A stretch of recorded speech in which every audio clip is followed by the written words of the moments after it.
Alright guys, so here we are for my 60k Q&A. First off, I just want to sincerely apologize about the lengthy break between actually announcing that this was coming and then the video itself actually coming out. I think it's been about 2 months, so I very much apologize about that. Just I got very busy like between Christmas, New Year, and then I went on holiday for a week and yeah, had to catch up on some career mode episodes and all that kind of thing. So I'm back. I'm finally into the swing of videos once again. So yeah, let's get this Q&A underway and hopefully try and keep it under maybe 20 minutes. Alright, so the first question comes in from Formula Moss, and he says, would you rather have Jenson Button or Kevin Magnussen drive for McLaren this season? To put it simply, I'd go with Jenson simply because I feel like he's still the better overall driver over Kevin Magnussen, who's still sort of developing his skills in Formula 1. He's only had one season and he was outraced most of the time by Jenson, who started behind him in most of the qualifying sessions. Magnussen does have a lot of raw pace, and I think we'll see that once he develops his skills for another year or two, but I think he just needs that little bit more experience, maybe as a third driver, reserve driver, as his role is now, and I think in a year or two's time, I think he'll be the better driver, and then McLaren will obviously sign him up full-time once Jenson Button retires. Akimo Kawiki says, hey Tiametmarduk, you should try F1 2014 with your keyboard. Arava did it. Well, if Arav can do it, then anyone can do it.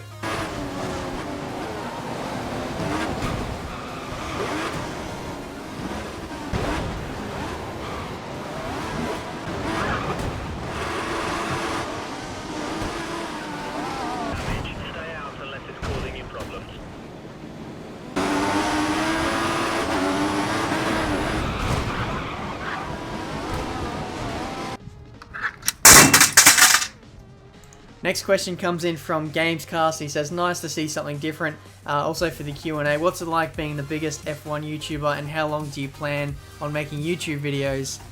How does it feel being the biggest F1 YouTuber? I don't really feel any different to when I was making videos a year ago, maybe 2 years ago. Nothing has really changed. I guess people sort of look up to me a little bit now, and maybe if I make a certain video, then other people will try to make that video as well. Not saying that they're copying, but I guess they use my content as inspiration, I guess. And how long do I plan on making YouTube videos? I don't really see myself stopping anytime soon, so I guess that's a good thing for you guys. I'd like to continue to make videos, you know, after I finish my uni degree and get a job and all that kind of thing, so there's no real worries about that. In terms of making YouTube a career, I don't know, we'll have to wait and see. I'd have to pretty much explode in terms of subscriber and view growth, like to the point where I wouldn't need a job anymore, but YouTube is such a hard thing to make a living off. You literally need to get thousands and thousands, maybe even millions of views a month, and that's just almost impossible for most people, let alone someone like me who's doing F1 content, which is a bit of a niche part of the YouTube website. To put it in perspective, the F1 game only sells a few 100,000 copies a year. Compare that to FIFA, which is probably like 10 times that.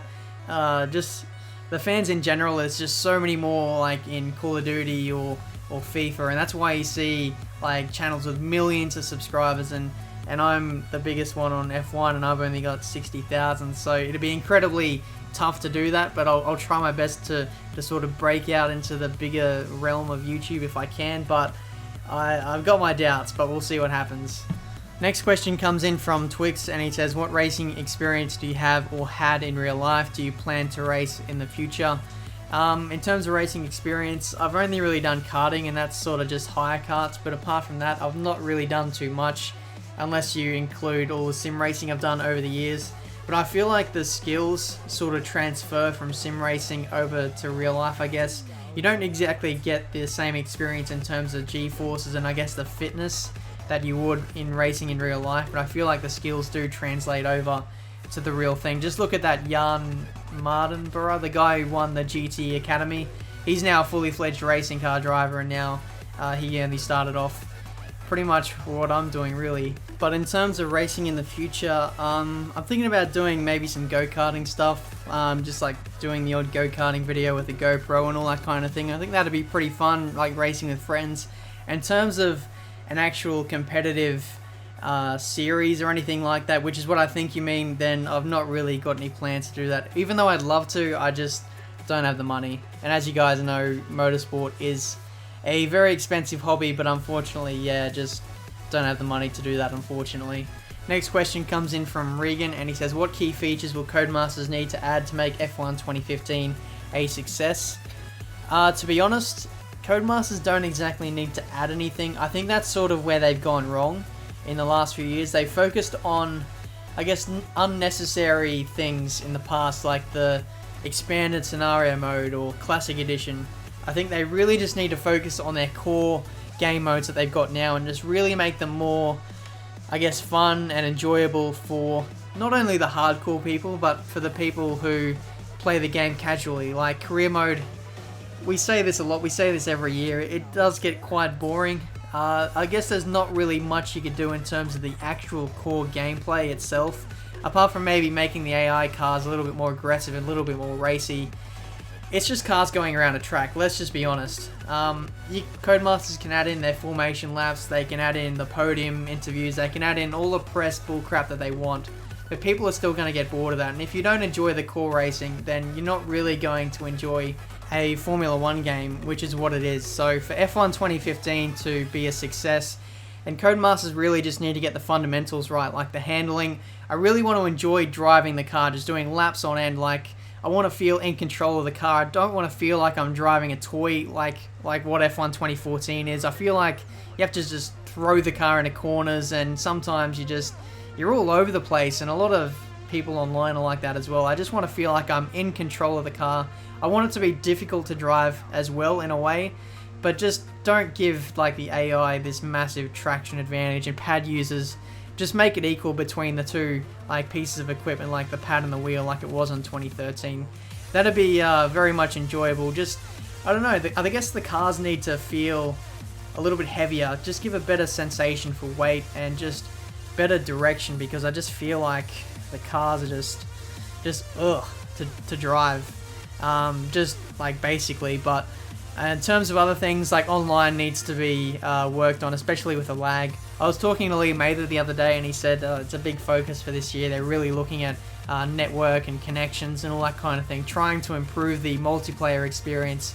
I really like that they've got a focus for that this year. Also other things, just making the AI more racy and I guess more natural like a player. I'll get into these things in another video because I don't want to drag this on for too long, but just get down the core elements of F1 racing and I think you should have a really good game. Next question comes in from James Cox, and he says, are you planning any new series? Well, I am actually. I've got a lot of one-off videos that I'm thinking about uploading over the next couple months or so. I've literally got about 30 videos that I want to upload.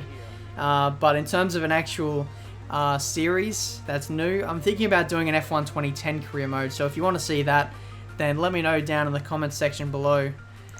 Next question comes from Rick, and he says, goals for your channel, and where is Sprint Mode Championship? Well, Sprint Mode Championship, it's on the channel. I don't know why you haven't seen it yet. Go check it out. Goals for the channel, I'd love to hit 100,000 subscribers this year. Currently I'm on 62,000, so I've only got 38,000 to go, and last year I gained about 40,000, so if I can keep up that kind of growth with F1 2015 coming out, I think it's possible, and I'd really love to get it this year.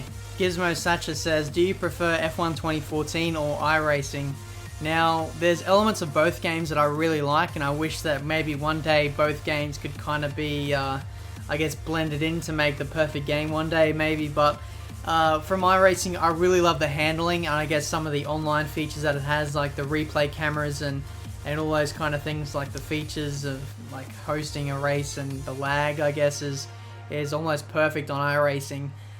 Sometimes, though, on iRacing, people can be a little bit scared to race. I don't know why. I think it's sometimes down to just the safety rating. People want to move up in their license class, and I guess that promotes clean racing, I guess, but sometimes I just feel like it's hard to get a really good race like you can on F1 2014. Like, it's a lot more action-packed on F1, and I think that makes a better video making for me as a YouTuber.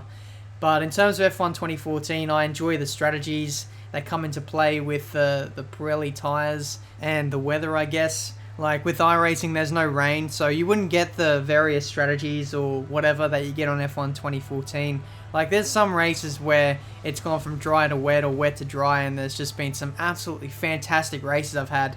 Like in Suzuka last season of career mode, and then there was that infamous race in Malaysia where I won the race on the final straight, and that was just ridiculous. You wouldn't get that on any other game, but in terms of iRacing and F1 2014, I probably prefer F1 2014 over iRacing, only slightly at the moment. 24/7 MS1 says, what was the amount of practice you had to put in to get as good as you are? I guess it just comes naturally over playing the game over a number of years. Like being in ARL or AOR helped, just being around the fastest guys, collaborating with those guys, working on setups, just driving the game really, and I guess over time you just naturally get good, I suppose. Just try and find, you know, the best way to drive and just watch other people and how they drive, and I guess naturally over time, if you continue to practice and just drive, you'll just pick up certain things and you'll generally improve over time. Next question comes in from Christopher. He says, which AOR driver would you want to punch in the throat the most? Well, this is an easy question. Callum Ashton says, what is your favourite non-racing game? That's a tough one. Probably GTA or FIFA. I did enjoy Destiny a few months ago when I was playing with Matty G and Noble. That was really fun, just being with those guys. Just any game where you can just hang around with friends and just have a good time is a really good one, I guess. Next question comes in from Devon. He says, what is your dream car? My dream car would be a McLaren F1 GTR. I think it was in Forza 3 and Forza 4. That car is just absolutely amazing. I just love that car. But in terms of an affordable dream car, I'd have to say a Nissan 350Z. So yeah, I may end up getting that car in the future. We'll have to wait and see. James Getty asks, what is your favourite corner? Now it has to be to back at Monaco. Going through there full speed, or not full speed, but going through there in 5th gear, you're right up against the wall on corner entry, and then on the exit, the swimming pool, you're right up against the wall and use up every millimeter of road. That's just absolutely fantastic when that happens. It's such a rewarding corner, and you can make up so much time through there. It's just an absolute dream to drive through there when you get it right. Sometimes you can get it drastically wrong though. Tom Williams asks, what was your favourite moment on the channel? Definitely has to be this one. I'm going to come in for a set of intermediates at the end of this lap if I can have a chance at winning the race, and I'm going to take it. So I'm the only one who's going to be on this strategy, and you'd have to say with the rain getting even heavier now that these guys are going to be so vulnerable to us. And look at that, that's Chilton. He's on the intermediate tyres there. And he's made a good strategy call too, but that was Massa. He was getting passed by Chilton there. He's still a couple of seconds up the road, but if he has poor traction out of this corner, we might be able to catch him. But look at that, Webber, he's actually going slowly. Can we actually catch him coming up to the line? Oh my god, we've won the race! Kyle McRitchie says, invisibility or flight? I don't know. Maybe flying? Hamish says, do your parents know you make F1 videos, and was it embarrassing when you did your first commentary when they were home, or even housemates? Yeah, they do know I make F1 videos, and yes, I still do find it embarrassing when I do commentaries at home. I pretty much just shut the door, shut my window, and turn up the TV in the other room so that they have a bit of background noise and actually don't hear me. I don't know why, I just don't like being heard for some reason, so yeah. Limitless or Brosiek?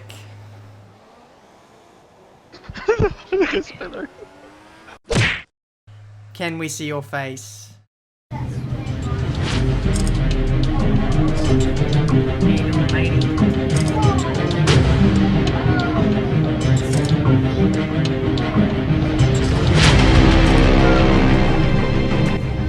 LOL.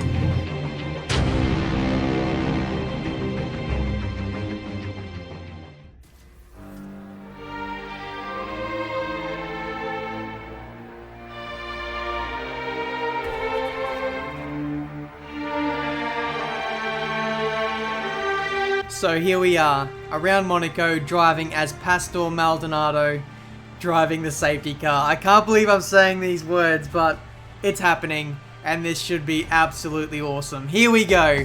driving as the safety car, starting in 24th place. We're going to try and win this race. I've done absolutely no practice in the build-up to this.